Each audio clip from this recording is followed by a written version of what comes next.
before I got out of kindergarten. I started in September with all the other kids. At some point in the time of winter, my mom was asked to come to school.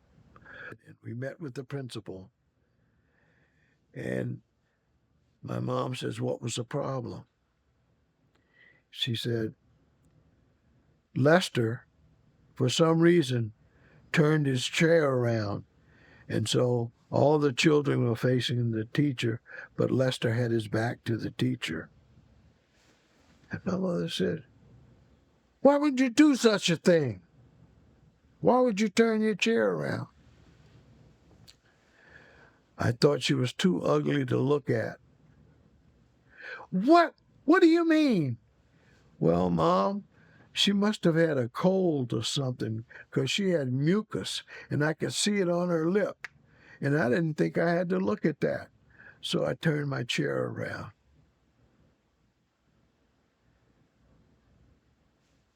And so I got a talking to from the principal. I apologized to the teacher, and I was told a much nicer thing and polite thing would be to wait until you could get alone with the teacher and mention there was a problem. You don't turn your back like that. That's just mean spirit, you know. So I got the lecture and I got to apologize. And I was sorry. And I understood what they were saying. Of course, when is that situation going to happen to you again? I don't know. But I kind of went through school being on the cusp of being in trouble all the time. I volunteered to be a patrol boy. My job was to get up and on patrol at one of the busy intersections and make sure that people didn't try to run across the street against the light and all that kind of stuff. So I had a responsibility, and I thought I was pretty cool. And apparently, I did a good job. Before I got through grammar school, I was captain of the patrol boys. So I had problems, but I did well with some responsibilities too. Now, I don't know.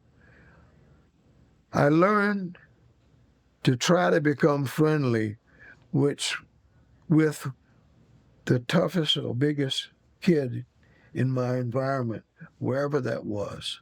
It was true in school. It was true out of school. It was true in the neighborhood. I always had a friend who I thought was more capable of fighting than I was. One of the things that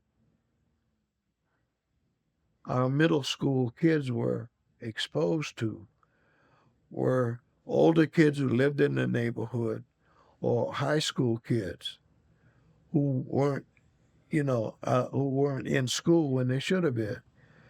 And one of the things was, as you were going, into school, they'd stop you in the street. And the expression was, "Let me hold a quarter." In other words, you probably have lunch money. And if you don't want me to make life difficult for you, you're going to have to pay me for safe passage. So one day I felt particularly brave. And the guy asked me for a quarter. And I wasn't smart enough not to have coins jingling in my pocket because I'm a big shot. I have a paper route. I've got money. And he could hear the coins in my pocket. He says, "Give me a quarter. Well, I'm going to beat you up." Matt, I punched him in the face as hard as I could and ran as fast as I could to school. Well, I got to go home. I didn't think about that part of it. And now I'm in school worried that the guy who was older, bigger, and that the guy was going to be waiting for me. Well, there were several entrances and exit to the school, and I decided to go out the side door instead of the door that normally you go into. And I'm looking, I don't see anybody, and I started running, looking and running. So I decided that wasn't a good move. And funny thing happened. I learned a life's lesson.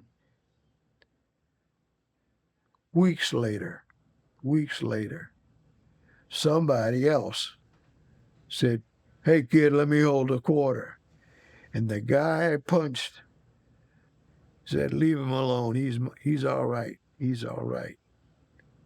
The guy hit.